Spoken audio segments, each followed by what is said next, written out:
Ako guys, wala na akong masasabi na kabanggagan ng ating mga kababayan.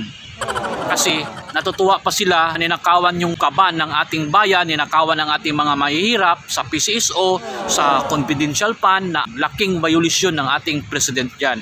At ngayon, natutuwa pa sila na gigirahin tayo sa China. Napakawalang ulo, hindi ko alam kung ito ay nasapian ng mga masasamang espiritu o talagang mga mongoloid lang talaga sila or mga ignorante.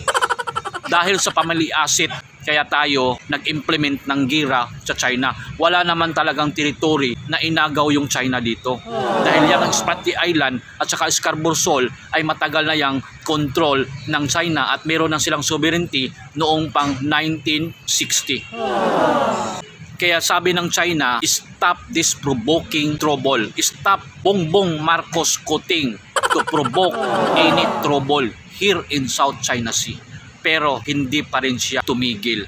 Pinahamak yung buhay ng ating mga Pilipino ngayon at nandito na lahat ng mga kano, ng mga alien para manggulo at lilipad lang naman yan, yung kuting na yan dahil sa family asset doon sa US. Kaya yun ang ginagawa.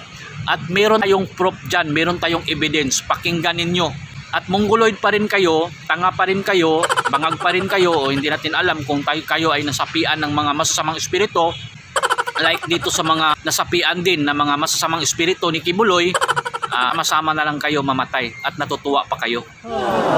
Ang masakit lang dito, nadadamay pa yung mga matitino. So this is the reason why bakit pinahamak tayo ni BBM. Pakinggan ninyo. Philippines just flipped. Yeah. We just flipped Philippines now. So Philippines is going with the US against China. Philippines, because remember, during Duterte, Duterte moved towards China. Yeah. Marcos Bongbong, that's his nickname.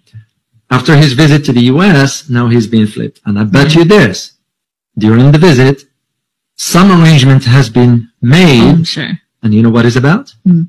His family assets. Because they were frozen in the US. So, it just flipped. Yeah. I just did a video on it. Well, and honestly, how can you trust anybody whose assets are frozen in the United States who's a leader? Like, how can you trust that? That's